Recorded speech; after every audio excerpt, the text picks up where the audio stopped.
There we go. Well, that worked for me.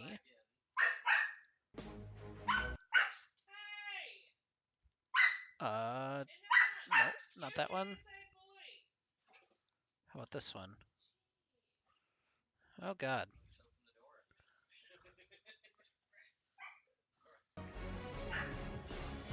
Can you talk? I am saying words Okay. in English. I do be speaking, in fact. Nice. I got sound on the stream. It's huge. Unlosable at this point, actually. Honestly.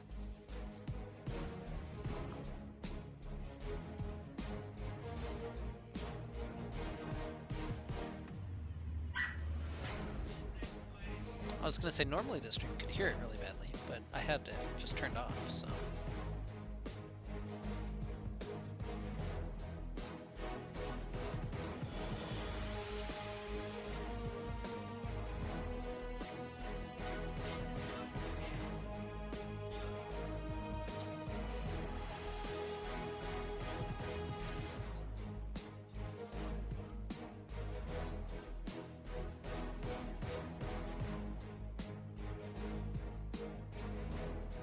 That's not the right link.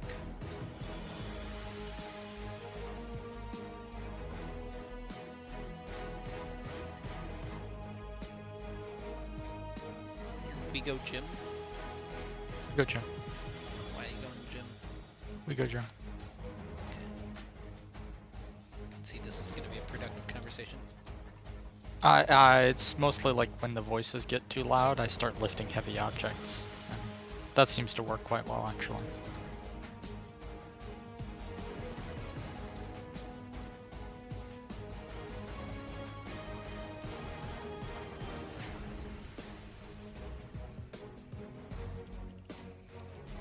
Oh, we have bands. We have bands. Well, We have several bands. I would have actually. known that had I had the right scene up to look at, but I didn't. So welcome, ladies and gentlemen. This is Playoff Qualifier Week 2 for Aegis Protectors League. My name is Maris. My co-caster is Oath. We've got Return of the Middlesticks, Dark Wind, and Backdraft Esports, both one win away from securing a spot in the playoffs. If they lose, they get to play next week in another qualifier match, and if they lose that, then they're eliminated. So, you know, would be better to win and not lose, in fact. How are you doing? Number one. Number two, how do you feel about first pick Volley Bear? Fair. All right. I'm doing quite well, actually, but I mean, we worship in the Church of Bear first pick supremacy. You can put this character wherever you want. You can go anywhere. It's effective anywhere. Turns off towers. Roars a lot. Traditionally, Doodles gets Lilia. So I was gonna say the Bear versus Deer matchup normally not particularly good, but in League of Legends a little bit better. And they're gonna pair it with Misfortune. Which it carries the tacit implication that Volibear could be going jungle, but is actually just as effective top, I think, in the current meta. Also, the MF Lilia combo is very funny because you put people to sleep and then you make it rain on them, and the rain doesn't wake them up. It's just nice and refreshing while they sit there and take all of the damage from the ultimate. Yeah, it's very fun like that. Lulu gonna be picked for Backdraft.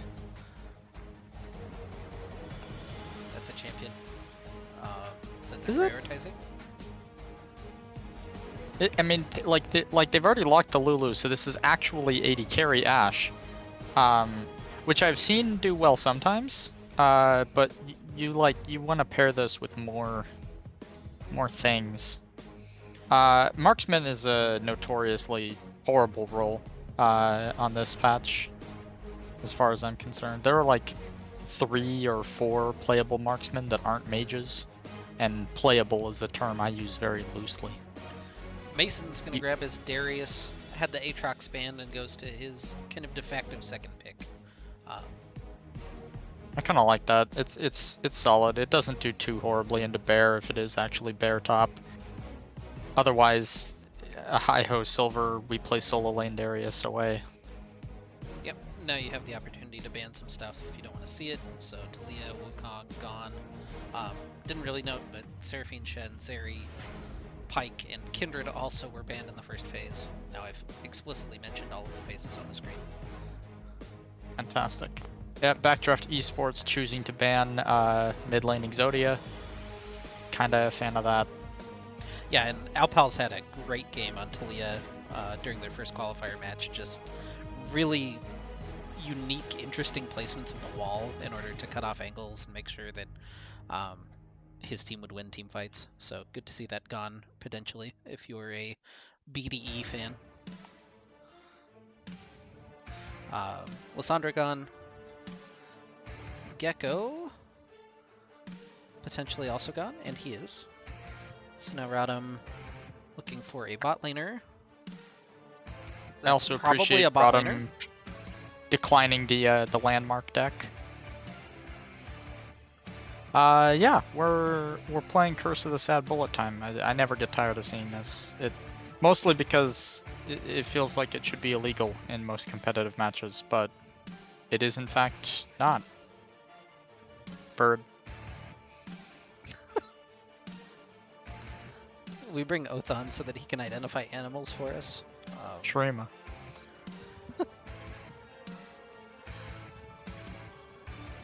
Yeah, that's blind Ozzy. Which feels a little bit odd given that Victor is still up. Like the de facto mid blind is kind of Victor or Swain. But maybe you just don't really want to pick Victor or Swain in this matchup, or there's something you really like out of Azir here into a Mumu Misfortune Lilia. You're not really going to be interacting with Darius a whole lot. Hey, it's that character I mentioned. There's Victor for Alpals. Yeah, this is quite a draft, actually, from both sides. I definitely feel like both teams got what they wanted, because there's not a whole lot that really got pinched. Really on either side, it feels like. So theoretical comfort on both sides. I know specifically for Rodham that they have it, except maybe the Amumu is a little bit of a unique pick. But yeah, for BDE, you have still theoretically the flex between Olaf and Volibear, although I think Olaf's probably stronger top, Volibear's probably stronger jungle. Yeah, and I think that's the more likely option that we see, just given that Olaf was locked after the Darius, so if that was the selection, I mean, you can toss the Volibear into the jungle and you don't have to play whatever you were going to play into Darius because you get to pick.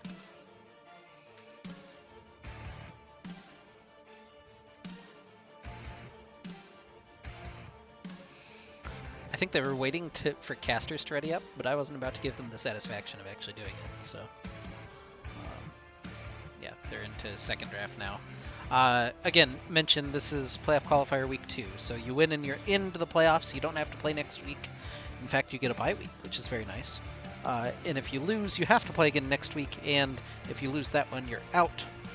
So both teams with a win in qualifier week 1 to get in this position. So riding a little bit of momentum in here. Specifically, Rodham just didn't really give the other team an opportunity to play the video game at any point in either of the two games. That was poor Team Ambition Brana's book club, just took it on the chin. And then they apparently forfeited their second match, so, you know, happens. But yeah, BDE took down Team Ambition Ascent last week, a bit of an upset in what looked like a pretty close 2-1, just judging by the score charts. And yeah, now we're here. We're going to be checking in at some point, probably with the Banditos gang, as they're playing in their regular season match. They're starting to get into a little bit of a pickle in terms of their rankings. They're 1 and 2 right now, and kind of need to start turning out the wins, or else they're going to be in danger of losing playoffs. But we're going to prioritize Crowstorm as much as we're going to prioritize Darkwind as much as possible tonight. We'll check in on Banditos as we are allowed to.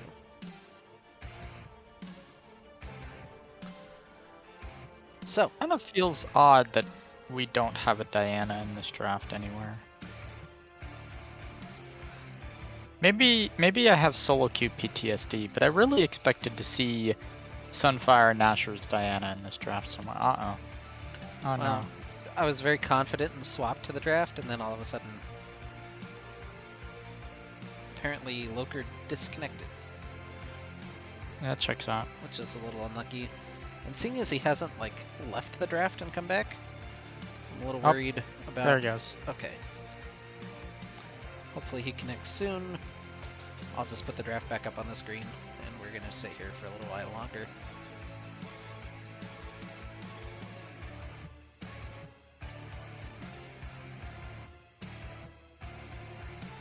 Okay, now we get to watch third draft. My favorite of the drafts. We've had one, yes. We've in fact had two. But what about third draft?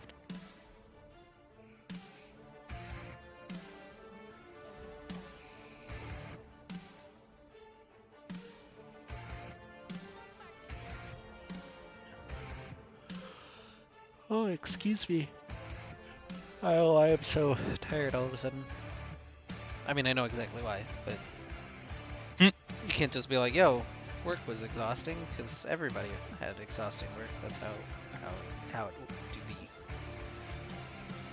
It in fact do. People sometimes don't think it be like it is. But it do. So now we get to yep, it is Olaf top. Alright, my question was answered immediately. And that's really the only question we actually had at the end of this draft, so... Yeah, and even then, it wasn't like a huge question. This is No. probably just the objectively better place for these characters to go.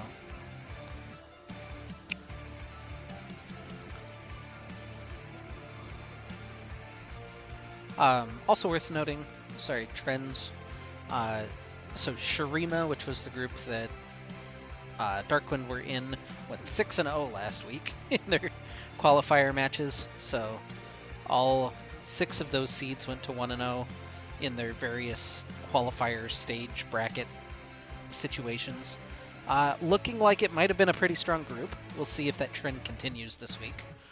But yeah, I just thought that was interesting to see. Yeah, that seems somewhat rare. For all 6. Seems to, yeah. Really something. I'm interested to see how this mid lane plays out. You know, for as much as people like talking about Victor and Azir and Corki being like the top triangle of like ultra scaling mid laners, you don't really see Azir into Victor that often. At least I don't. Victor Azir. Yeah, of the sort of quadrangle of champions, because I'll throw Orianna in there as well. On this This patch? Not on this patch, but just in the last 7 years of League of Legends consecutively. Okay, yeah, the sample size I did not pick up on. This is the pairing that you see least, I think, of the group, and is honestly probably the most interesting one, because Victor is, hey, I'm gonna zone you guy, and Azir is also, hey, I'm gonna zone you guy, but he's shorter range, but also has a little bit more mobility, so it's harder to pin him down in that zone. Theoretically, I think it should be a good matchup for Victor, but whether it plays out that way is something else. I got kind of excited when that countdown went down, not gonna lie, but it was just first countdown. Now we get second No, countdown. we have second countdown. Yeah. Yeah, I don't know. I feel like after Victor gets his first evolution, it becomes a kind of a wash lane for Azir because Victor uses one ability and it clears the wave, and then he gets to do whatever he wants for the next like 10 seconds or so while Azir clears minions. I kind of hate that that's the nuance of mid lane matchups. It's basically, oh, he clears it in one ability, but I gotta use 2, so I gotta sit here for a while. But Yeah, or I have to use one ability plus a couple more autos than my opponent has to. Like, Galio at level 3 has really crap wave clear, and then Galio at level 7 or 8 just one-shots the entire wave.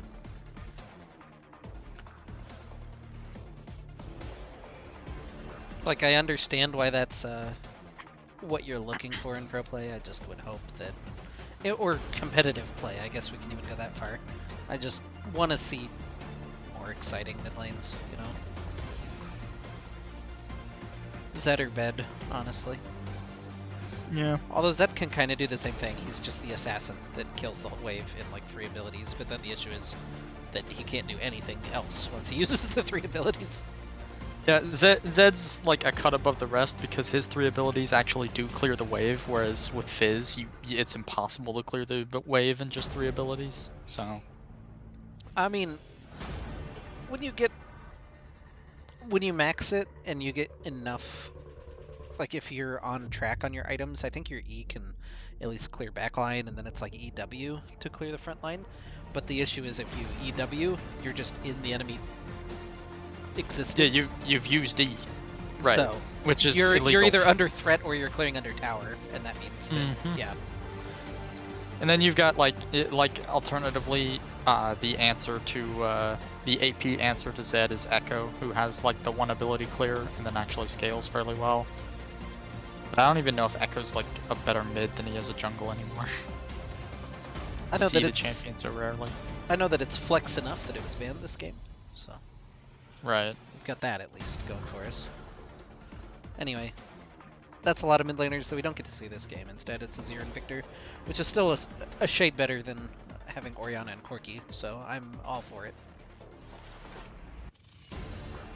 Yeah, I like watching Azir. He is, I think, the least boring out of those 4 characters. Yeah. Well, that and amateur Azir is sometimes a little bit of a coin flip. But we're into game 1.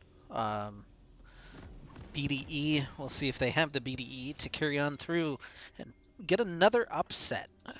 But it's Rodham that's in their sights on the red side. That took me way longer than it should have. Wow. I mean, I can just say the words big dick energy if you'd prefer. Right, I mean, it is your stream, so. I like this. This is a funny stack up to top side. Misfortune's a little bit late, but they don't really care, it seems. Yeah, I mean, Make Either It that Rain or would be kind of useful at level 1. yeah. But Ideally, they are going to wait up for him. Yeah. Yep, Undertow connects, and the Bandage Toss does not, so we're big chillin' back to the other side of the map. Olaf Binge. He's got the ice cream cone. We need the John Cena Olaf skin. I actually would appreciate that skin for Set, and then I don't know how they would license it, but Abadu playing in the background as he ults somebody and RKOs them. Like that'd be the animation, would be the RKO, and yeah. I mean, I know we don't talk about Fortnite, but they're adding Dragon Ball Z characters, so now Goku and Naruto can team up and fight Ariana Grande, and I'm trying to think of some of the more ridiculous ones. It's not really coming to me, but there's a lot of really silly characters in that game now. I'm waiting for the Abe Lincoln fights Mahatma Gandhi crossover. That's happening. Oh my God, that's just a kill. Yeah. He's dead. Yep. You stood in lane. You existed corporeally next to Darius for too long. You reposted in the wrong neighborhood. Yeah, and not having Ghost actually comes back to haunt him just a little bit, or not having Flash, excuse me. He has Ghost and not Flash. That trade didn't go very well for Cairo and Loker. That's actually a lot of damage that gets traded back by Xanazurge, and Foya. These are some. Yeah, sometimes you're just a melee ADC into Ashe Lulu. Or sometimes you're just a melee support into Ashe Lulu, and That's an experience. Yeah, hits the bandage toss onto Xanazurge, but not really going to be a whole lot there, it looks like.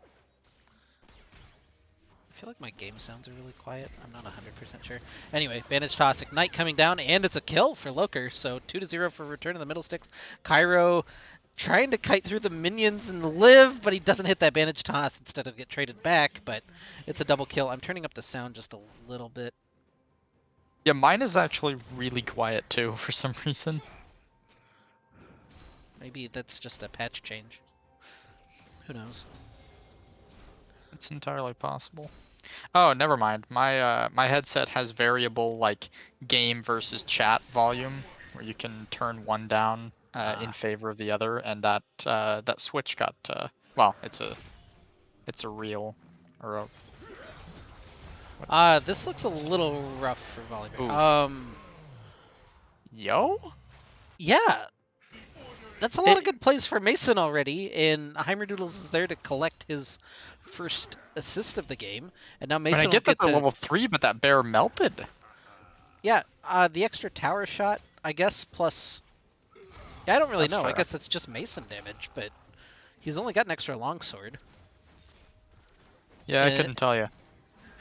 It's really something. God, I'm reading all of these names for BDE, and I could go either way on pretty much any of them. Do you like Reno Turbo or Renault Turbo? I think it's definitely Reno Turbo. Okay. How about Ronchi? Ronchi? Yeah. That feels like it it at least deserves the Chinese pronunciation. Even if it's a Y and not an I. Yeah, so apologies if anybody from BDE is watching and you want a different pronunciation for your name, please let me know and I'll try to, because I still have trouble pronouncing Cairo's name, which is why I just call him Cairo. It's Chirogenes? Yeah, I've always thought it was Chirogenes.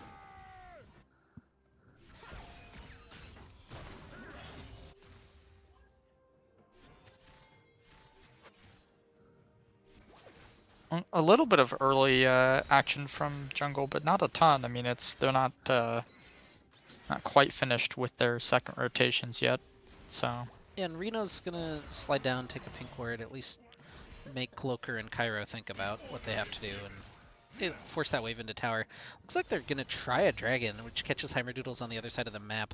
I don't know if they had a ward. I haven't been paying close of attention, unfortunately, to be able to spot that one. But they need something, and a dragon would be nice to have early on if they can get it, but... I'm gonna say it's a little bit early to try and get a dragon done. 549 and you're not bringing 4 people. That's gonna take a minute. That change is... I kind of like it. It doesn't mean dragon like eviscerates itself on spawn anymore, so... Look at how careful 360X is in the top lane, trying to deal with Mason being aggressive, the potential of Heimerdoodles being there. Bowling Ball not going to land, but he's also not level 6, so I don't know that it matters too much anyway, and he's got to pop Ragnarok to get away from Mason.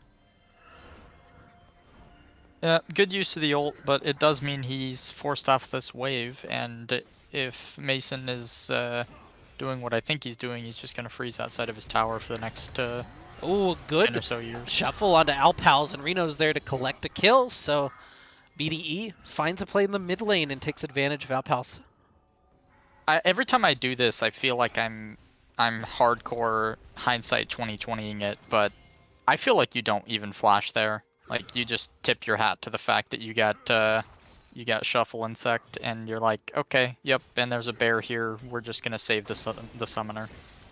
Yeah, and now you do get to 4-man Dragon. Cairo, I don't think Cairo really wants to be here, but our team going to fight it anyway. Alpals is teleported back in. They'll find one kill. Dragon does go down in the process. Bowling Ball lands from Heimerdoodles, but he's only level 5. Foya being chased down, and Loker, not quite enough damage, does have the flash follow, and the auto Q is there from Loker. He's 4-0. He's on a rampage on the Misfortune. Yeah, that's a little terrifying. I mean, they get the dragon, sure, but how much gold are you willing to give over? Yeah, Alpals. This bear is being evicted. He's not allowed to be here. Yeah, just escorted. Thank you, sir. We'll take this red buff from you. And that'll even hit 6 for the deer. So Lilting Lullaby available if they wanted to walk back in, and that's a bit of a risky proposition at this point. Also kind of interesting, no sweeper on Xanazurge. Just I holding felt on to this the way warding for trinket. about 6 years now. Maybe a little longer, because it's one of the abilities I don't feel like was really changed a whole lot when they reworked him, but Darius E is up there with Nautilus Hook in terms of, wow, that hitbox really doesn't feel legal. Yeah, so when Darius first came out, well, Alpal's in a little bit of trouble. Has to use pretty much everything to try to get out, but the tower gets turned off, and Ranchi finds a kill. When Darius first came out, one of the matchups that people were like, "Oh, it's good," was Kale into Darius, because Kale's auto range was very slightly longer at the time than the Darius pull was. Unfortunately, they miscoded the Chemtech Darius skin or whatever it is. He's got like the blue tank on his back, or the green tank on his back. That hitbox was 50 units longer than base Darius for like 2 years. Huh. The hitbox was, the actual animation wasn't. So you couldn't play Kale into him on that one. Anyway, bullet time just to soften up Foya and Xanazurge. Yeah, I think really Loker just wanted to recall, and that's exactly what they're doing, so. You're just doing what mid lane Lux does, where, hey, I want this wave to not exist anymore. This is mean. Yeah, this is a little bit targeted at this point. Reno, yeah, no notes. He's dead, Jim. Yeah, no notes. Nothing really to say about that. So all of these plays, and Darkwind only up a casual 2,000 gold right now. It's not the 22,000 that we saw last week, so that's something. And BDE, to their credit, has a winning lane. It's mid lane. And it is pretty much all kill gold, right? Because like you've got some CS disparity, but it's kind of evened out between the two solo lanes, and you actually have a little bit of a lead in bot as well. If BDE is able to relieve. Oh, another insect onto Nice. Alpals. Loker and Cairo trying to trade, and Alpals has nowhere to go, just gets torn through. A little unlucky. Yeah. Alpals is We're just really a little trying too to aggressive. accelerate this Azir. Yeah. Well, I was gonna say if BDE is able to return the Middlesticks of any of this shutdown gold, they're actually gonna be in a really good spot. yeah. To be fair, that one was Ranchi helping himself to the gold. The bear was just there to force Alpals back toward the Azir. Mm-hmm. Which, I mean, Reno has picked up 2 of the kills, like the actual kill credits, so could be a little bit more gold on the Azir, but you won't be too dissatisfied with 102 and a 20 CS lead. Yeah, and it really doesn't hurt getting Jungle Bear a little bit of early gold so that he can get to exactly the item that he has in inventory faster. He hasn't even pit stopped for basic boots. He's just Chemtech, and I think he's had it for a couple of minutes. So like single-digit timer Chemtech or Chemtank, which is pretty good. Yeah, Cairo and Loker being aggressive because they have Heimerdoodles here, but it's going to be the 3v3. It's a well-timed hawk shot by Foya just to make sure that Lilia was in the area.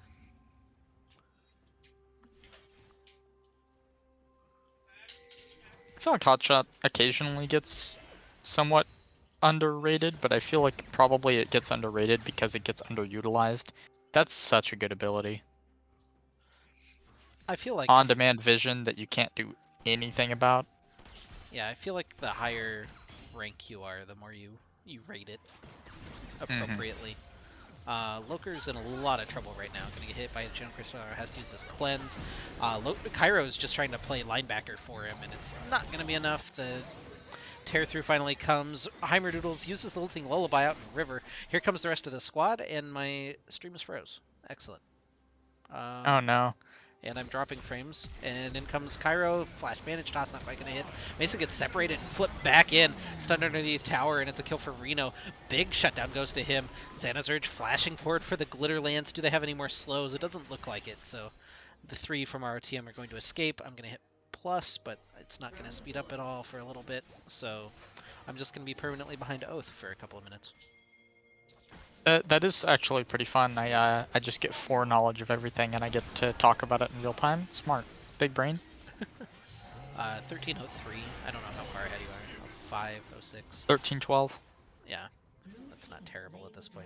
I'm gonna No, it hit could be much plus, worse. and I'll let you know if it ever speeds up the 5 seconds. But for now, we'll just chill. It's a Infernal Rift and 2 dragons in favor of BDE, and now they have a gold lead. Yeah, and that those 2 dragons are quickly translating into what we refer to in the industry as a win condition. Mostly because it's Infernal Soul and Infernal Soul's illegal. But the fact that you got 2 early dragons and it's not quite 15 minutes yet is really good signs for a team that doesn't quite scale as hard as Return of the Middlesticks does. Although it's not so bad. I'm mostly considering the jungle matchup, I suppose. Yeah, and our team even flips the gold lead back thanks to Shelly in the mid lane, a couple of turret plates in the bottom lane. Mason just scrapping it out with 360X. Hits the max damage Noxian Guillotine, and I'll make Olaf think about his life for the next couple of minutes. I thought for a second we were going to see the jungle walk of shame, but Hammerdoodles has smite, so it's fine. This sucks. Yep, in they come into bottom lane. Enchanted Crystal lands onto Cairo, but Foya really doesn't have too many places he can go. Does get the wild growth, but Heimerdoodles finishes him off, picks up his first kill of the game. Which is kind of odd to say for Heimerdoodles at 15 minutes, but he's got it now, so... I don't even feel like it's that odd. Mason and 360X renewing pleasantries. The big shield, though, from the Olaf. Mason doesn't have it in the tank, and it's a solo kill for 360. Tower goes down in the bottom lane. Cairo and Loker trying to do anything they can. They have Curse of the Sad Mummy available if they need it. Bowling Ball just a little wide from Heimerdoodles. He'll jump in looking for Cairo, finds him, gets put in the Lilting Lullaby. Loker wakes him up with an auto attack. He's just trying to fight his way out, which is respectable. And he finds a double kill even. Gets the healing, but won't be able to escape Heimerdoodles. Yeah, he could see the wheels turning in his head. He knew he was going to get some health off of that. Might be able to flash out of the damage range, but not quite. Still, a commendable effort. 5-3 and 2 now on the bear. Oh, that feels Heimerdoodles bad. chasing down Ranchi. Not quite the shuffle that he's had. He's been really good on them, so 1 miss. Yeah, He's allowed at this point. for sure. It's weird because if I hover over the timeline for the game, okay, now I'm up to live, and Cairo is chasing down Reno.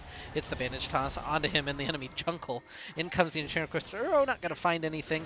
Baranchi dives in. Cairo and Heimerdoodle is just trying to scrap it out, but they lose Cairo already. Not a whole lot of damage being turned back just yet. Mason trying to turn. Teleport comes in from Alpals. They will be able to finish off 360, and Ranchi just leaves the other side. Yeah, Ranchi not having ult there, not really wanting anything to do with that fight, but it's very difficult to get Olaf out of there. One of the nuances about the change to his ulti is that if he's not fighting anybody, it kind of doesn't exist. Yep, good little dodge there from Ranchi to get out of the bullet time. Looks like it was more of a reset angle, though, from Loker again anyway. Oh, Heimerdoodles might be in a little bit of trouble here. In comes Reno, 2,000 health still on this Rift Herald. It does get smited by Heimerdoodles. He needs to pick up the eye. He needs to pick that up and then get out now. He's got his passive movement speed, dashes out with a Watch Out Eep, just trying to do anything he can. He'll put Volley Bear to sleep and then leave.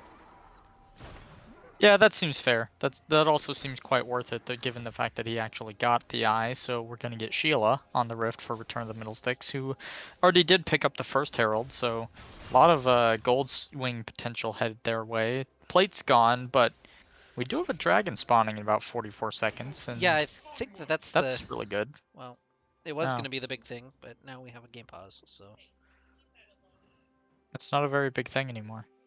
Well, It'll be a big it thing will once the be. game unpauses. Yeah, 40 but seconds from the unpause, but until then. I really like the inventories for the two top laners. I don't have it on stream right now because um, reasons, but you know, they have. The only difference is that Mason has a Doran's blade and 360 has a pink ward. Other than that, they have 5 identical items.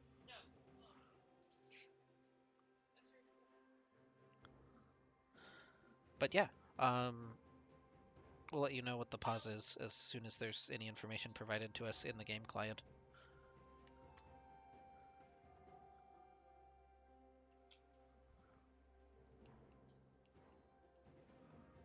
I'm going to message Lane right now. It's just unpaused. They literally didn't specify anything. Okay. And I didn't see a countdown timer. Very strange. yeah, neither did I.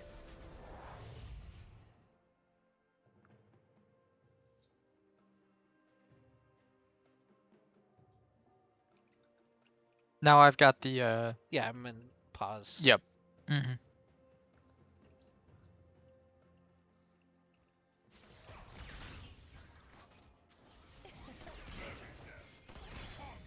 Alright. Let me get my... Okay, I've got everything back to the way that I like to have it while I cast. And it's 10 to 10. It's a 700 gold lead right now, 800 almost for Return of the Middlesticks. And they have control of the Dragon Pit currently, but Heimerdoodles and Alpals are back in base, and Loker's only got about half of his health thanks to that little Q. I can't think of the name of it. Ranchi? Oh! The max range bandage toss uses his stopwatch. Mason not able to apprehend him. He'll dive back in, but can't quite find the Azir sec. And now just getting a bunch of autos down onto Cairo. Actually, Cairo took a little bit of a bad path, but he's got the flash over the thick part of the wall. In comes the Cherkosoro. It's 2 kills for BDE. Heimerdoodle's forced into his stopwatch trying to kite out, but there's nowhere for him to go. And it's just Mason and Alpals left as they get torn through. Noxie and Guillotine wasn't quite able to go off on 360. Everybody burning down to the Darius, but they'll stay alive. And now it's Soul Point for BDE. Yeah, Ranchi did a really good job of absorbing that pressure and then realizing that, hey, we can go back in. I've got my Olaf behind me. It's fine. Yeah, now with the Sun Disc up, Alpals can't really approach. So, this is objective bounties? Sure. Okay. I mean, this is I maybe guess the first time it's benefited Return of the Middlesticks, but like... does it take into account dragons? Because that's the only thing that I can really see as a massive disparity here. Is that it's 3 dragons to 0 before 20 minutes. Yeah, I don't know. One of these days I'm gonna learn how the system works. I am. But right now I'm going with it's probably because of dragons that we have objective bounties. It's specifically because Volleybear exists. Tower's going to go down, and that's an extra objective bounty claimed for Return of the Middlesticks.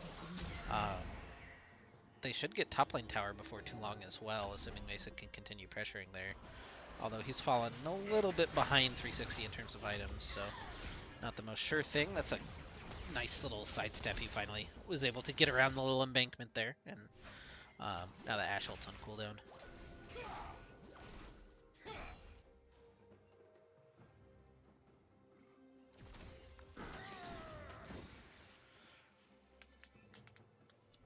We aren't seeing any funny business out of this Ashe build. It's just straight up shield bow into PD, which is about as standard as they come.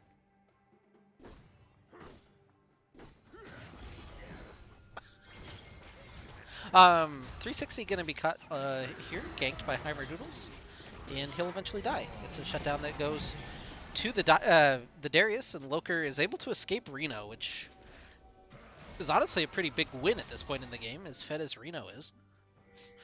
They Yeah, look at that objective bounty up in top lane, and I couple think of the good only reason plays. that would Okay, they're falling off now. Yeah, you earn an extra 500 gold if you're ROTM off of the objective bounties, and now they're gone. Neat. I suppose that, that works out. I don't understand.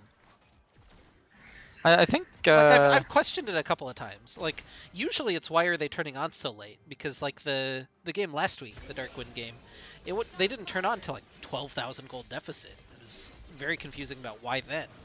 This time it's way too early, so I don't know. Game systems are game systems, I guess. There's 2 minutes to go on this potential Infernal Dragon's Soul, though, for BDE.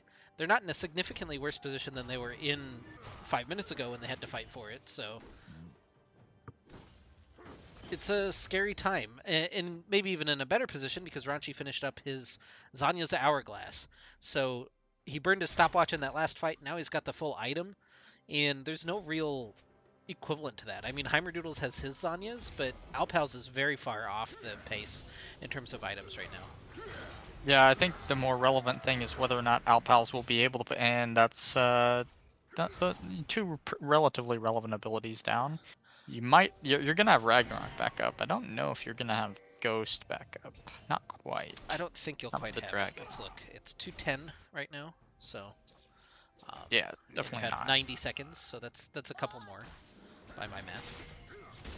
Just a bit. I think the relevant one is whether or not we get I don't. Shadow Why are Flame. we here? Yeah, I don't know. Mm-mm. Heimerdoodle's just clearing out a ward, gets caught. In comes the Stormbringer. Volibear goes to sleep and gets thrown into the bullet time. Heimerdoodles can't escape, and now Volibear's healing up onto Loker. In comes Ranchi on the teleport. They'll get the kill. Mason just can't find the kill secures. Now finally gets one. Ash was trying to burn down, but just successfully kiting the Darius experience, but in comes Alpals. Can't quite find the laser. Ranchi able to chase him off. The little movement speed. Oh, he just doesn't quite get the shuffles. He's been like a pixel off on a couple of these, and now Pals will be able to kite him out. Mason is stuck on top of a ward and gets killed by help picks. That's a little embarrassing, but what can you do? He got kited for days by Foya. Yeah, and I think the majority of Rotom is going to be able to make it to this drag, but they are not going to have Mason, and that's going to really sting. I don't know if you... I mean, you have to fight it, right? It's Infernal. I don't think you can give it up for free, but I also don't see how you can test this with none of your ults up. Like your big win condition right now is to hit Curse of the Sad Bullet time, maybe on top of a Lily Asleep, and you have none of those abilities. Yeah, you've got Lily Asleep abilities in 15, but yeah, it's already gone.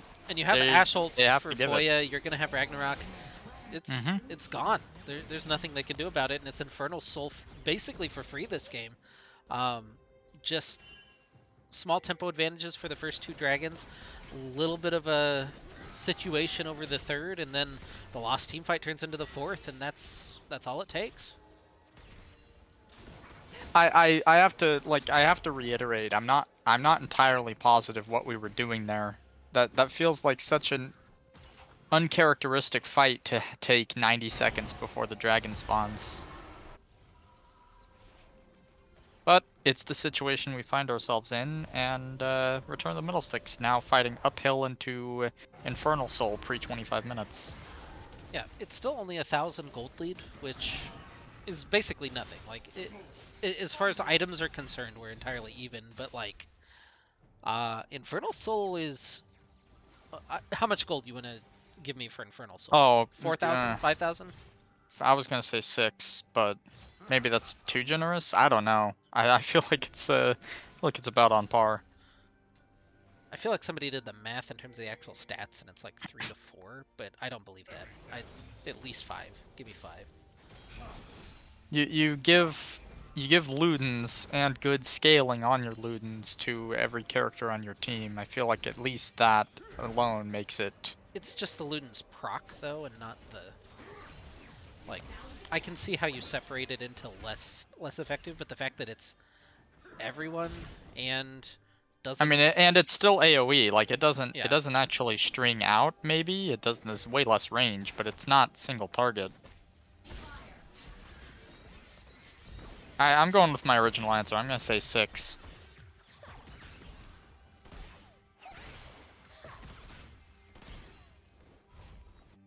we still haven't really seen the full combo from Return to Middlesticks either. Like we drafted Misfortune Amumu, and we have not gotten Curse of the Sad Bullet Time. In fact, most of the bullet times I've seen have been used for wave. And now, granted, the tempo swing is nice, but you got a lot of team fight capabilities that you put into your team fighting comp, and you're not team fighting very team fighty, you know? Ida. I definitely feel that. We'll see if Darkwind can execute, because that's what we have yet to see this game.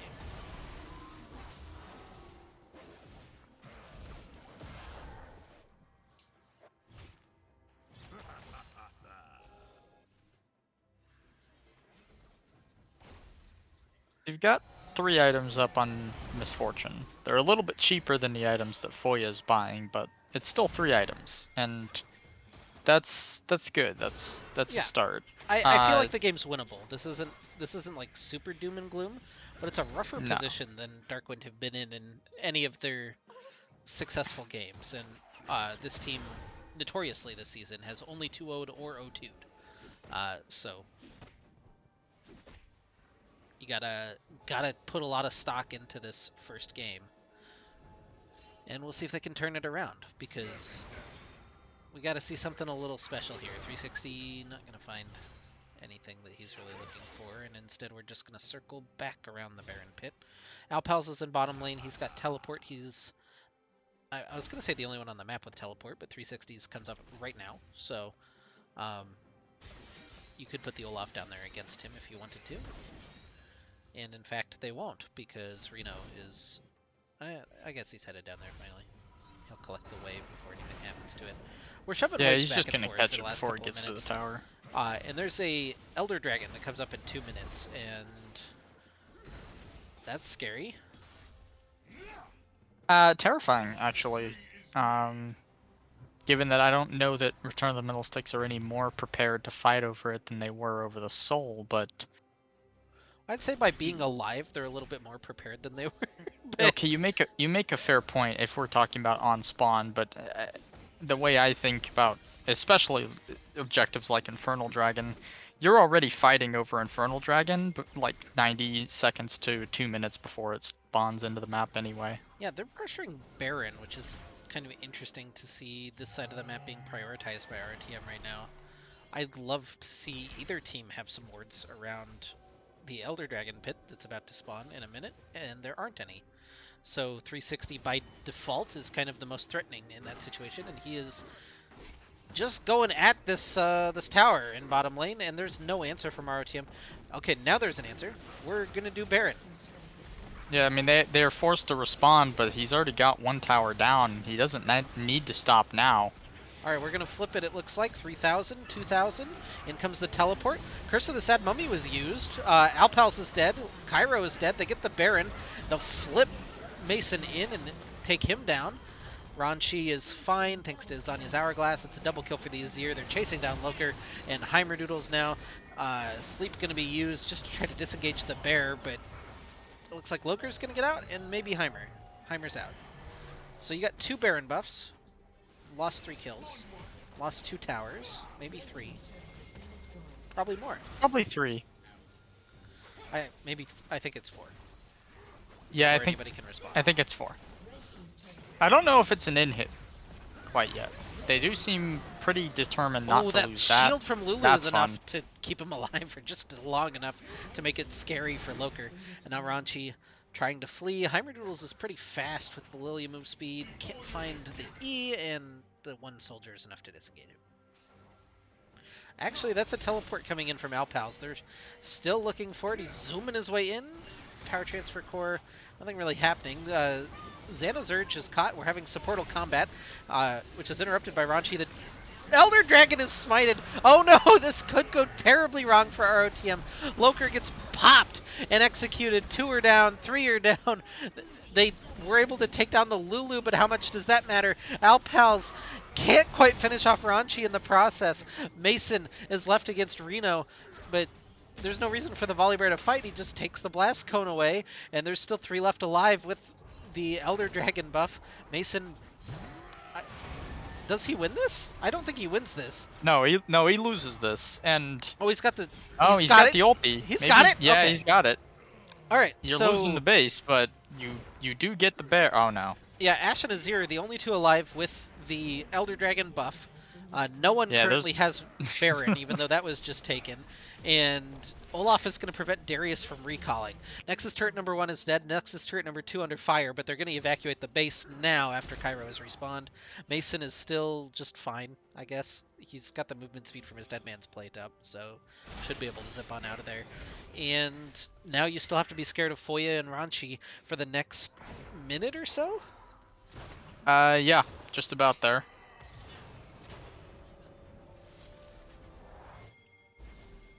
Well, in point of analysis, it looks as if that all of the attention that Reno Turbo paid to mid paid off. Yeah.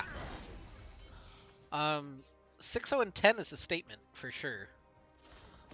It's got to close the game out, of course, but they have a 5,000 gold lead. They have an Infernal Soul. No reason to really doubt them at this point. Yeah, there are 2 inhibs and a Nexus turret up, so you've got infrastructure defenses to worry about as well. Oh. This feels like a bit of a... Oh no. Crystal Arrow going to ping Mason in the jungle, and that was not somebody helping him coming from the bottom side. He'll eventually get executed by Foya, and the game probably ends here on this push. We'll see if our team can mount a very epic defense. Yeah, we've got no flash on anybody except Cairo, so he's going to have to go really big here if we're going to keep this game alive. Yep, and now the Nexus turret gets turned off. Cairo burning down to the Elder Dragon buff. Heimerdiel is trying to get into the backline. They'll just lose their Nexus before anything else really happens. So B2E going to take game number 1. A little bit of an upset, and now unmatched point to advance to the playoffs after going 2-5 in the regular season. Yeah, really well played by them. They had their game plan very early, and they executed it very well.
Mason was looking out for me, make sure I had the draft link. It's nice of him. Shout out to Mason. I sent it to you in Discord if you didn't see it. Yeah, I've got You it. were probably in the lobby early enough to get it. I don't know if I was or not. Doesn't. Yeah, I wasn't actually.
And draft has started. Oh, I'm awake. Welcome back. There's a Kindred ban. There We is. are definitely back into it. We did not expect that. Nobody saw this coming. It was a surprising Game 1 win from Backdraft esports. They were able to weather the storm early because they were pretty significantly behind, especially in top and bottom lane. But thanks to Ranchi and Reno finding a lot of success around the mid lane, they found a surprising Game 1 victory, and now on match point to advance to the playoff main bracket. And they're going to take Mason's Aatrox, which also seems fair. Zeri banned by Rada. I think it was Seraphine. We're following and the Shen. script. This is it's Shen, and then this is a Pike ban, and then it's another Seraphine ban. If we're following the script, which maybe we get just straight up the salty run back. I wouldn't be too surprised to see that. I feel like there were some execution mistakes in the last game, and maybe you didn't feel like were draft problems. This should be bear.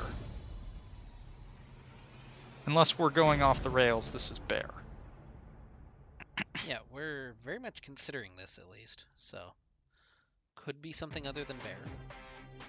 It's bear. Well, it's bear hover. Nope, it's bear. It's locked bear. Okay. In this Now house. this is Lily of Misfortune. We're just straight up getting the salty run back because I've only ever gotten to cast one salty run back in my life, and this is has all the makings of one. Yeah. It's ruined already. R1. We have. Hand out. Oh. Oh. All right. The dream is alive. Now we just find out whether or not Loker wants to repeat his Misfortune performance, which is totally reasonable if he doesn't. If we happen to get Jinx from the hit show Arcane, I can live with that. So So by the way, like the qualifying, nope, it's not. I was gonna say the qualifying factor for a salty run back. The champions don't have to be picked in the same order; they just have to be the same teams. On each side.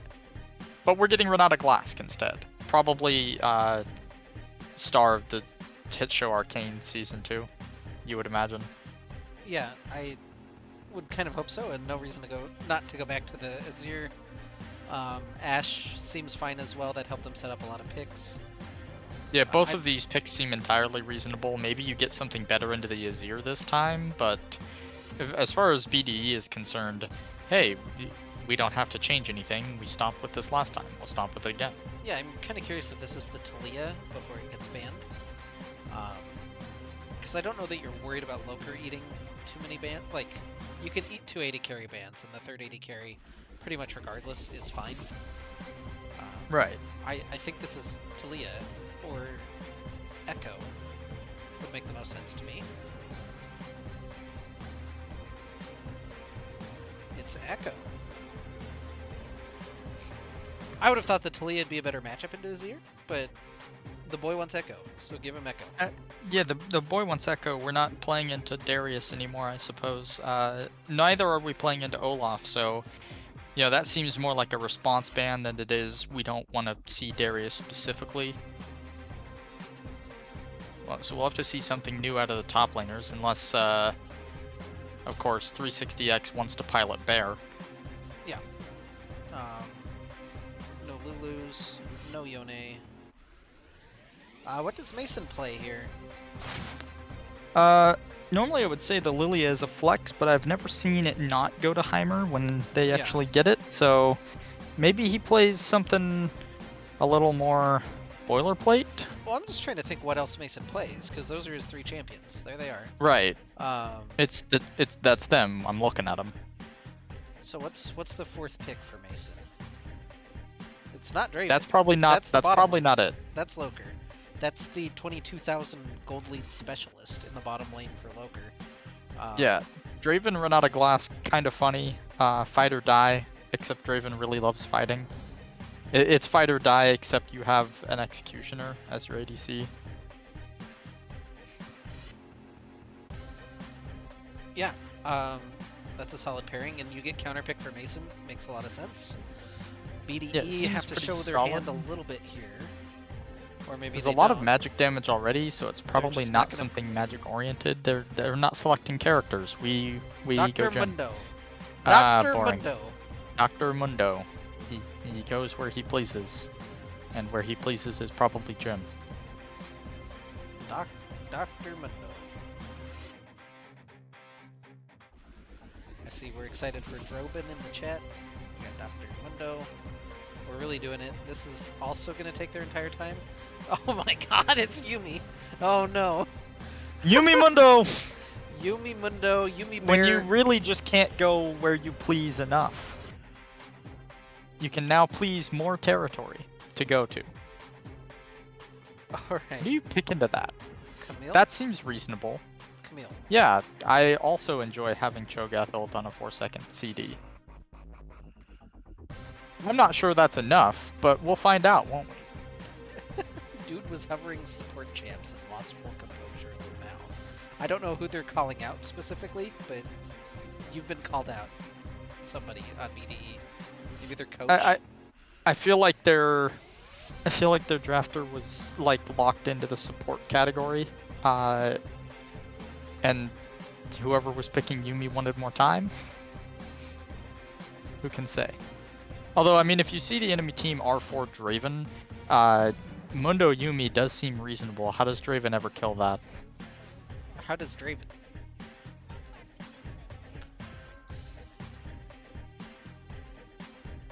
The answer is, as Marky Moozle points out, Droben. Droben. Exclamation point. Dick.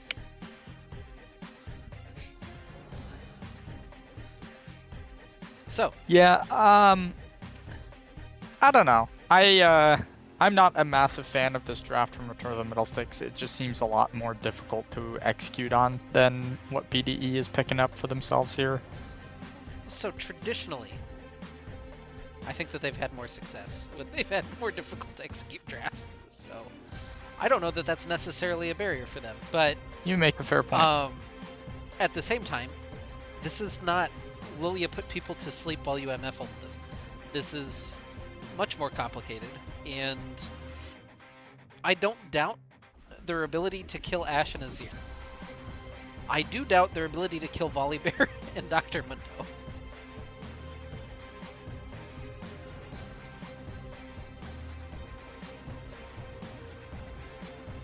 Yeah, I don't know. I guess I'll have to see. The difficulty of execution feels like it feels subliminary to just the champion differences. Like, I'm not sure who Echo's really supposed to be targeting in this game, either.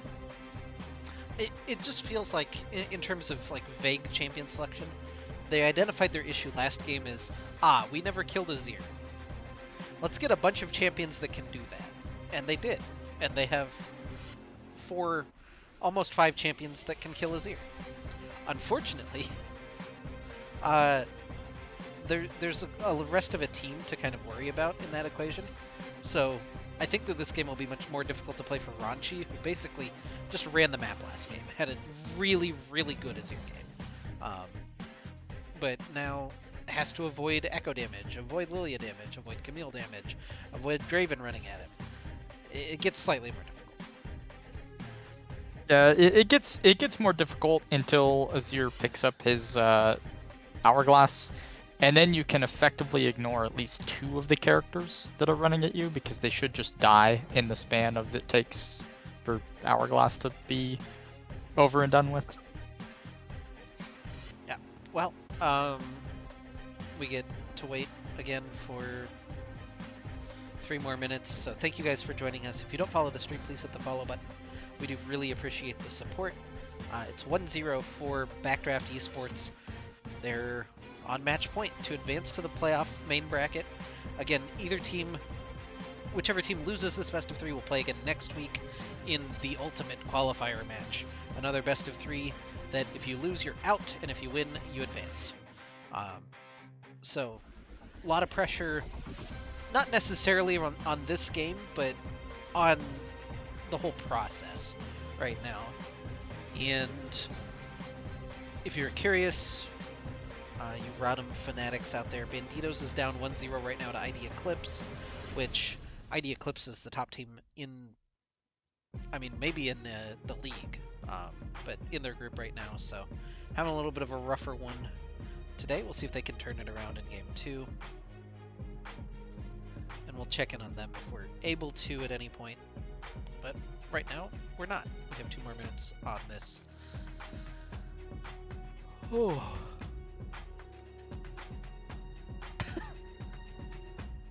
All I can think of last week is Cards just asking me what my favorite kind of soup was. What's your favorite kind of soup, Oath?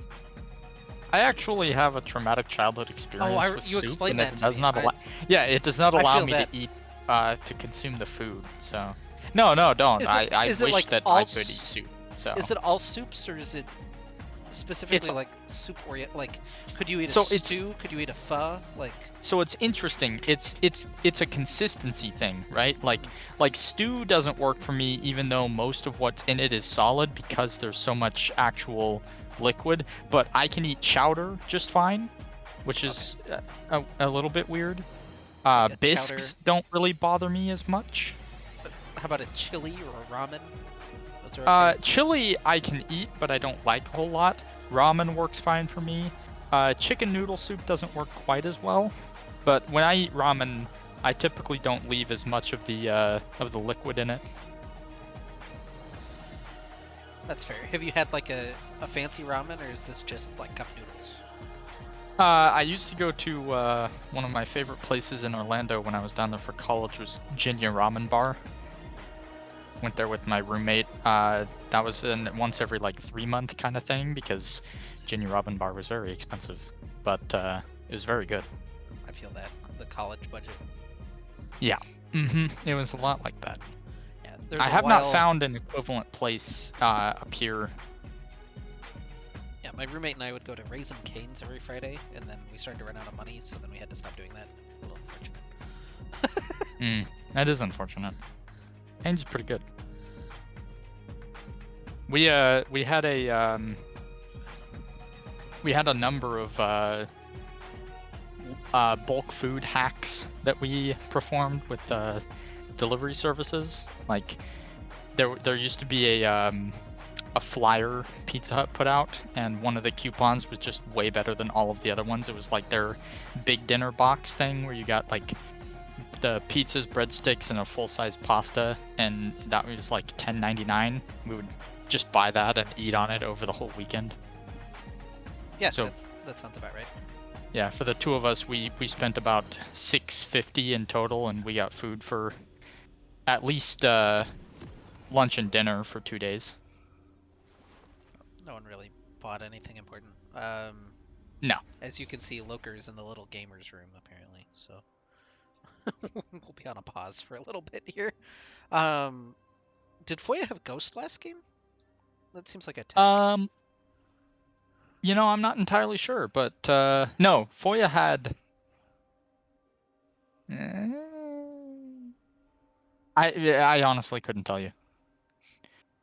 I know Loker had cleanse, which he's repeating this I time mean, around, which makes seems sense. understandable Seems given that he's fair. still against the Ashe character. Mm-hmm. And the Volibear character, for that matter. And you now have a Yumi as well. Yeah, I feel like if you're burning cleanse on that, you're just asking to get hit by something else, but yeah. Probably. Oh, now 360 is using the big gamers room. Uh-oh. That's rough. I am still, to this day, waiting for somebody to use the medium-sized gamers room.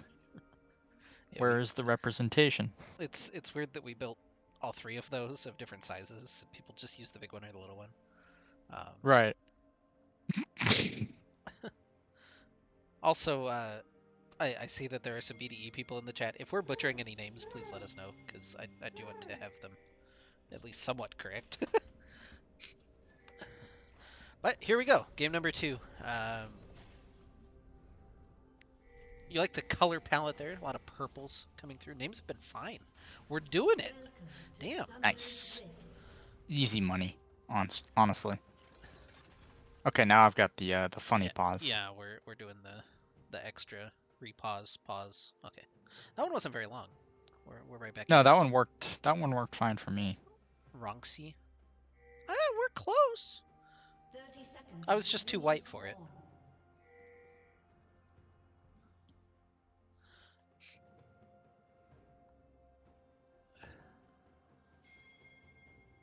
If there's one thing I am known for, it's probably being too white, though. So we take those.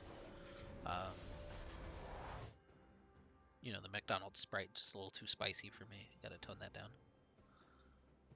Water, spicy, switch to milk. Minions have spawned. Milk, aka water with bones. All right. And then you've got skim milk, which is water without bones with bones. True. Water with osteoporosis.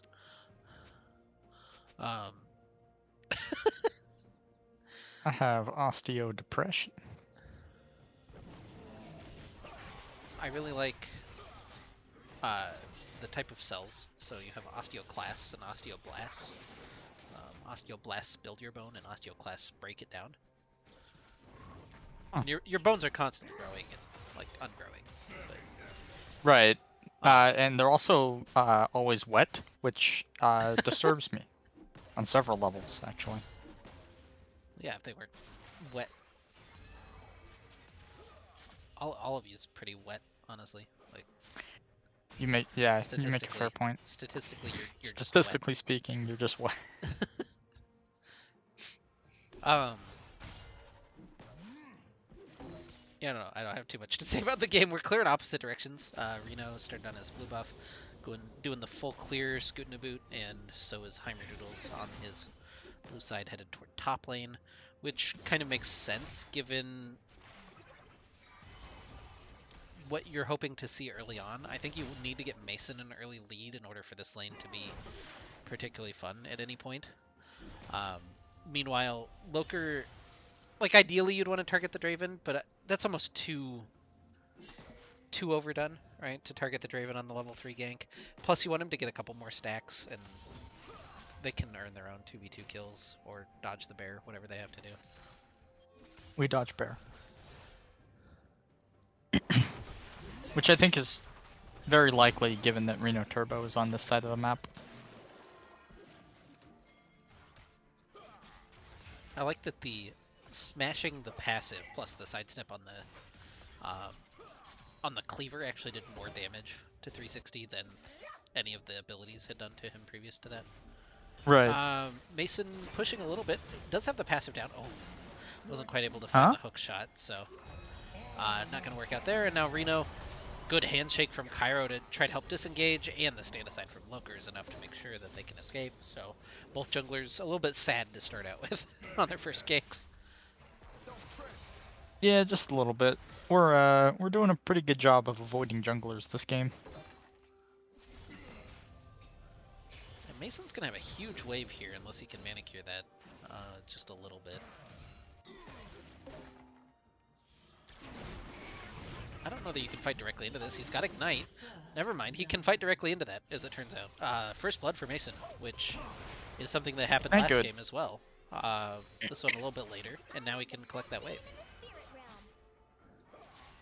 With impunity, he's actually going to let it freeze and burn his TP to get back, which I appreciate. He can probably extend that freeze, given that he's going to have, yep, Sheen, which is a very good item on Camille. Yeah. Very effective Camille item.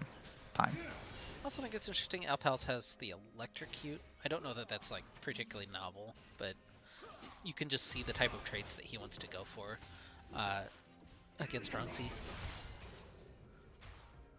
Yeah, it's also gonna hint at his target selection. We're not going for any extended echo fights in any capacity.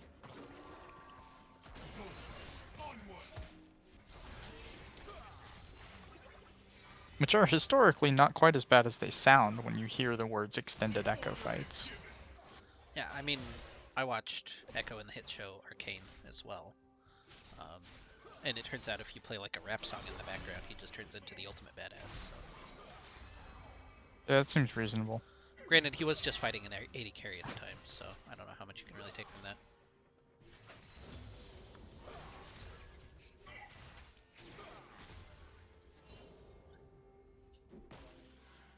Imagine being an 80 carry in the hit show Arcane. Consider the following. You are an ADC in the hit show Arcane. I mean, they're overrepresented. There's two of them, right? There's two mid laners, but only one top laner. Only one jungler.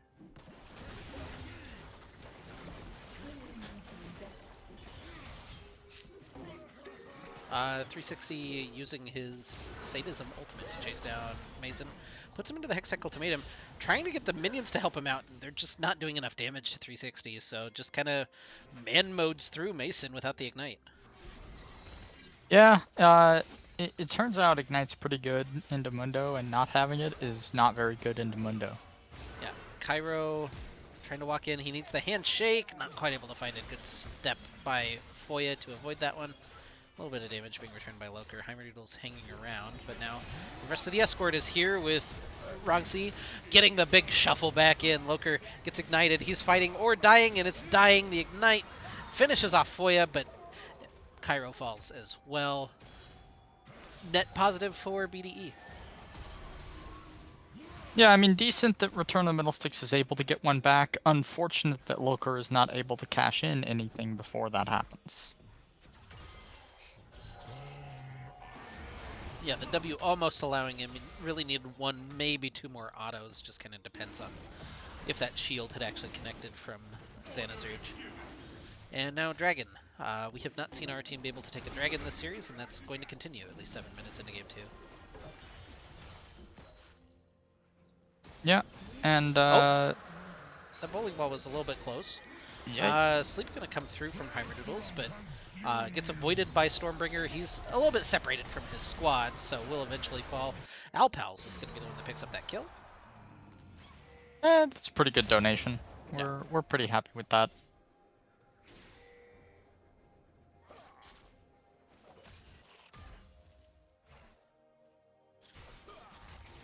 We are on track for another 12-ish minute dragon, a little after 12, so... Yeah, we've been going hard on the dragons for BDE. Mason just trying to scrap out a little bit. I think he needs maybe a little bit of sustain before he can really keep up with 360. I don't know that the Ignite is enough to swing a fight right now. The Ignite's helpful, but... Maybe it's just a Divine Sunderer and you're fine kind of angle. It's probably Sunderer plus XE, likely. feels like you're probably not allowed to play this lane without Xe. Oh my god. Yeah. 360 just is doing Mundo. That's how you do it. Camille's going Triforce. That's not Sunderer. Yeah, the Hearthbound axe only built into Triforce. That feels like a choice.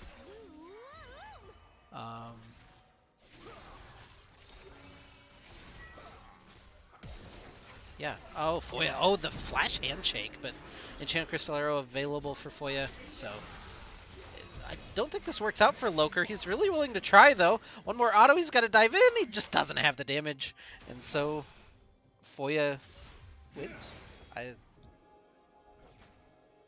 Yeah. I don't have a whole lot to say about that. Loker had at one point the capacity of cleansing off the arrow, and then maybe, you know, if that play goes a little better, if you're able to do all that damage immediately. I don't know how Alpal's go. Oh, he's just very fast. Okay, he's out of there. Yeah, he got the passive proc with the stun that lasts like 2.5 seconds for no particular reason. It's like the longest AoE stun in the game, if I'm not mistaken. I think you're right about that. Heimerdoodles picks up his Rift Herald, which means that Rodham continues their 100% kill on Rift Herald. At least we're following the script. Yeah. Very even game so far. No gold basically at all between the two teams.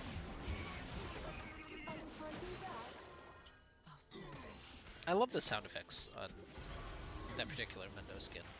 I'm not fond of the champion, but there's something very satisfying about the bonk when he throws the ukuleles into minions. Chair Crystal Arrow onto Loker in the bottom lane. Didn't cleanse it once again. Just hold on to that summoner spell. Gets hit by the Thunderclap.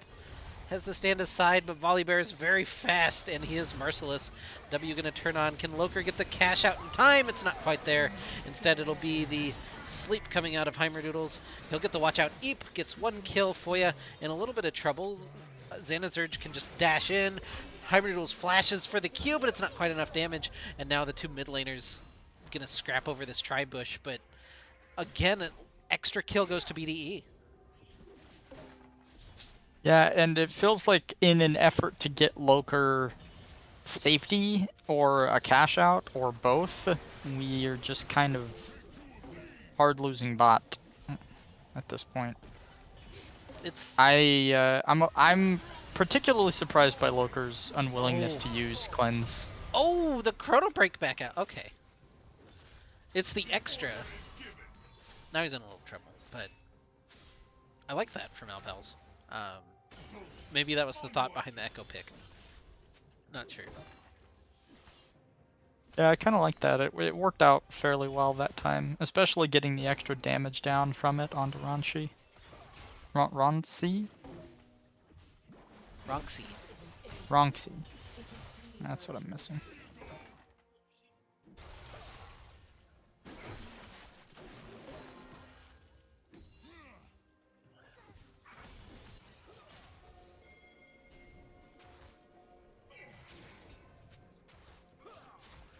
Alright, Dragon is up. There's some pings going down on it.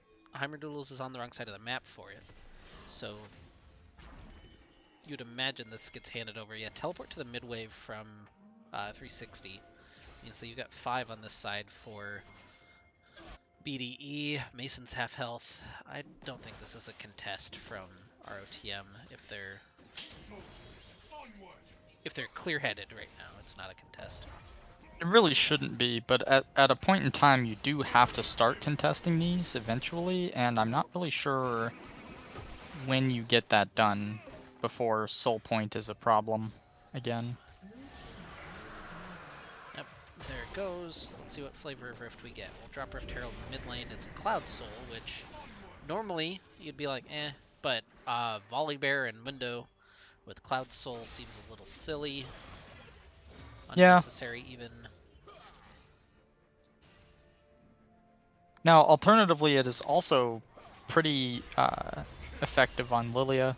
It's not bad on any of the other characters by any means. It's actually pretty decent on Draven if you want to use your ult fairly early and not just snipe people with it. Yeah, Loker is dead. Attack speed or movement speed very good on that character. This is bad. Yeah. This is not a good look. That's a rough. This is a rough game now from Loker. Unfortunately, 3 assists, no kills to his name, means that he's not been able to accelerate his gold total at all, which just makes him inherently less useful than pretty much any other AD carry. Yeah, we're actually on like the peak garage sale poverty build from him as well. He's got 4 components around. Mason might find this one. 800 Just gold. needs another Q cooldown. Hits the hook shot. One more Q. There he goes. And Reno will not be able to turn that one back around. So solo kill for Mason. That's really good finding that. We got a little bit greedy from 360X going for it there on the tower. Alpals and we Hyperdoodles followed up. are here. You'll, Yeah. not the stun. You get the stopwatch, though. And Rangshi has to use his ult. The extra tower shot is enough to finish him off. And Reno has to just leave. So it's a good roam from Hyperdoodles and Alpals. They'll get the extra kill on the top side and almost level us. It's about 1,000 gold lead, all things considered, for ROTM. But you have to worry about the scaling from this team.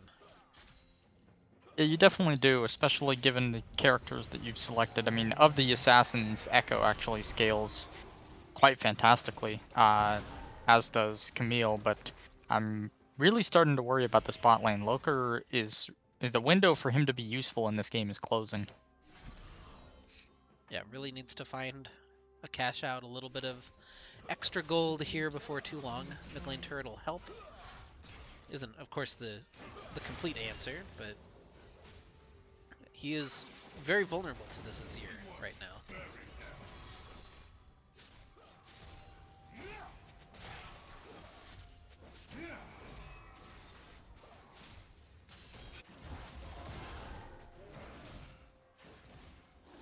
Someone lost their cat in the jungle.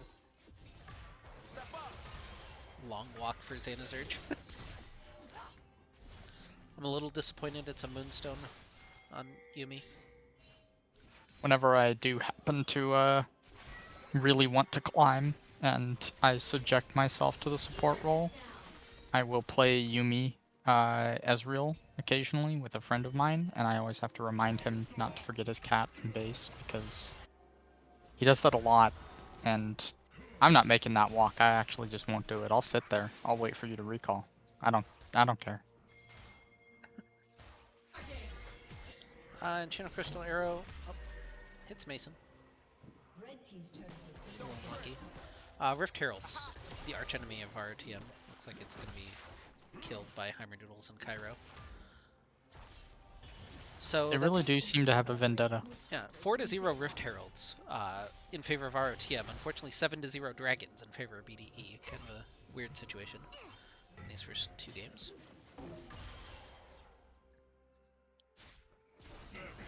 Also kind of interesting, it's the lanes you're trying to get if you're ROTM seem like you want Echo into Dr. Mundo and then Camille into Azir, but they're not leaving Azir alone.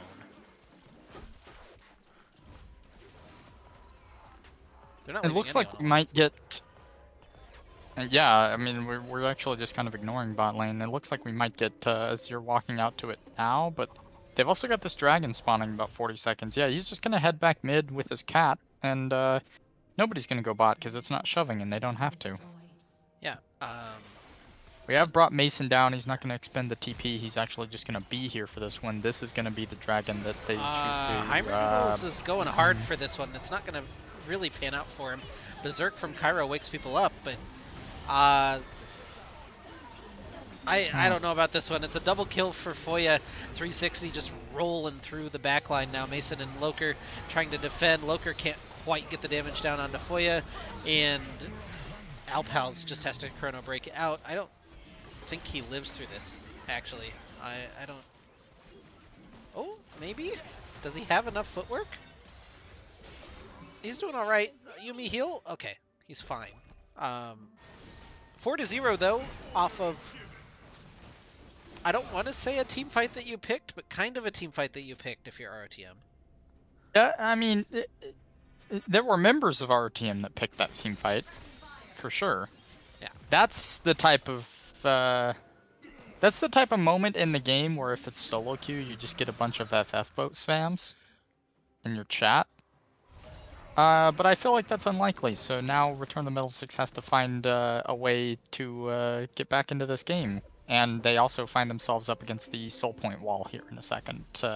And by a second, I mean exactly 4 minutes and 45 seconds.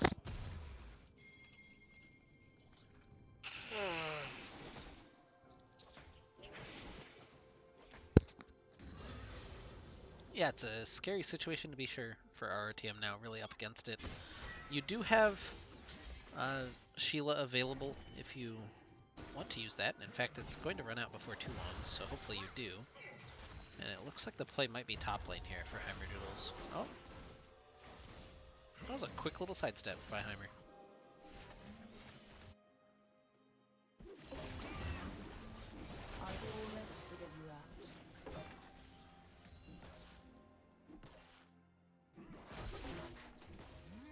I really feel like it was a Divine Sunderer game, man.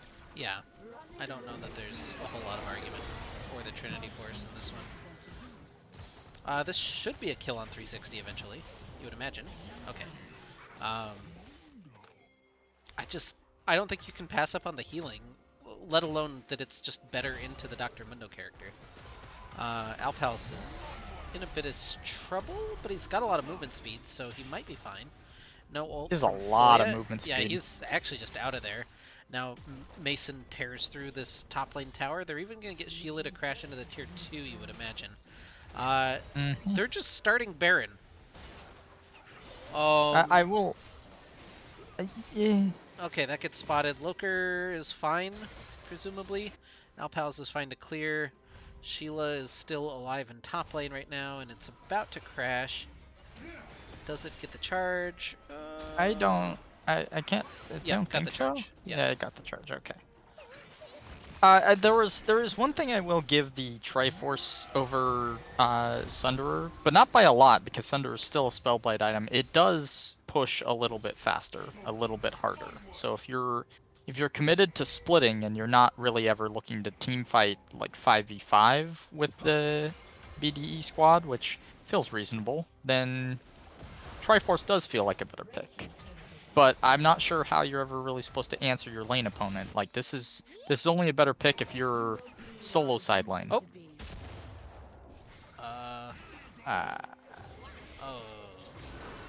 It's fine. They've got him, right? I mean, you can't pop Lilia ult because all it does is hit the passive. Yeah, The they need Camille some ult other doesn't form trigger of the CC. passive? Well, no, I mean, okay, so like it's CC, but it's not, right? It interrupts channels, though. Yeah, because it interrupts channels where you're trying to leave. Okay.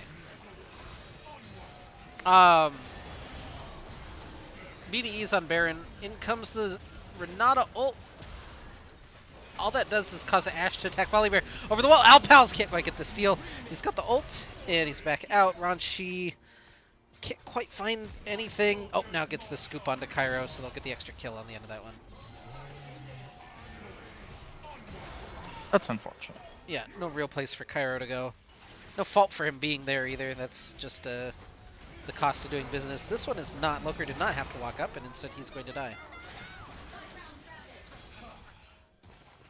Oh. Blue team's turret's been destroyed, but it's just a sun disc, so Now you have the Emperor's deck, and they're going to run with it, as they have all the purple cards. I don't know if that analogy actually makes sense, even in LOR. No, I liked it. I thought it did fairly well. Okay. Well, as long as you liked it, that's all that really matters. I'm only casting for my co-caster after all. Not true. Imagine if I made jokes for other people in the chat. Wouldn't that be insane? Oh, I'd start to get jealous. Yeah. 23 seconds on a Cloud Soul spawn. I don't know that you can give this up for free, but I also don't know that you really have a choice if you're ROTM. They're really not in a position to fight. I do remember the last soul dragon that Return of the Middlesticks couldn't give up for free, and they elected not to fight that one either. So this position feels even a little worse than the last one that they chose not to fight. So Well, the last one they didn't have Mason on the map. They have all 5 people on the map. They're just not willing to walk in. They're gonna get some split push going on with Alpals, which, I mean, maybe he can just kill that turret because he does a lot of damage to turrets because he's the Echo character. he's the Echo character who happens to also have Nashers. We're really speccing into a lot of split push for not getting a whole lot of split push done this game. Oh. Oh, I feel like That was very slightly mistimed. Yeah. 360 is being aggressed upon and will eventually die? Question mark? Okay. Okay, yeah. I'm gonna say, I'm not sure he really cares wholeheartedly a lot about being aggressed upon. Yeah, Reno is very fast. That's the big note that I have on the bear right now. Big speedy, for sure. He's really bearing down on them. Objective bounties are out. I don't know that this feels like the right time either, given the gold lead, but you do have Soul at 24 minutes, so I feel like this is at least more arguable than last game. I feel like it also is more confirmation of the fact that it takes dragon count into effect. I mean, it would have to at this point. I don't think that there's... That was really funny. The Rangers focus passive autos going off on the vision plant. I haven't really seen that before. Anyway, push from BDE. They're rolling on through, and ROTM have to try to wave clear, which is not something that is a strong suit of this team composition. But now with Baron off, it's not as big a deal for them. And you have Echo isolated against Dr. Mundo, which I don't think is an Echo win. I don't know anybody that kills Dr. Mundo at this point. Like, the man has 6 deaths, to be fair, but he's also got 5 kills and 2.5 completed items. He also built anti-healing into a team that isn't really healing against him right now. Oh, never mind. Ravenous Hydra for Mason. That was the tech. It's Triforce with Rav rather than Sundera with Titanic.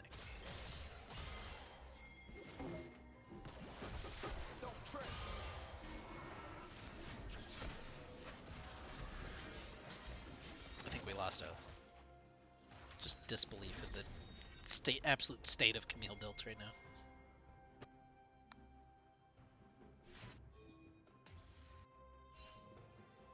now.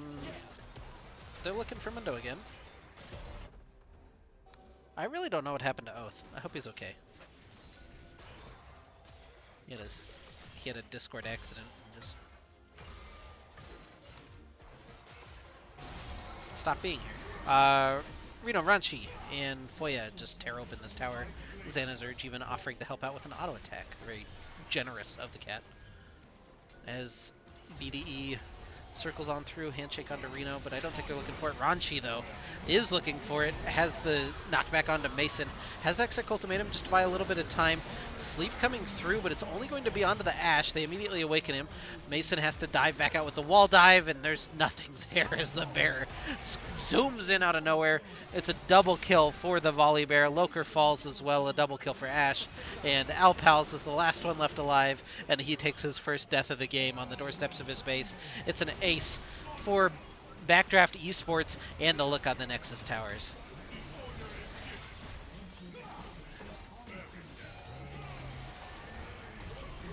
Well, doesn't look like anybody's going to respawn in time, so Backdraft Esports with an upset 2-0 win. They'll advance to the main playoff bracket. ROTM has another week to fight as they fall down to 1-1 in the qualifier, so we'll see them again next week. But BDE, with the turnaround, finished 2-5 in the regular season, and now 2 straight wins has got them clinched for the playoff bracket. They look like a really scary team as long as they stick to their game plans, and Ranchi and Reno have quite a mid-jungle duo. as it turns out. Really good game by Foya. This game, you also can't really complain with 1-0-16 on Xana's Urge, but um, yeah, I don't know what happened to Oath, but maybe he'll come back at some point. Maybe he won't. Um, I'm gonna throw up the BRB screen. We'll check and see if Banditos are playing.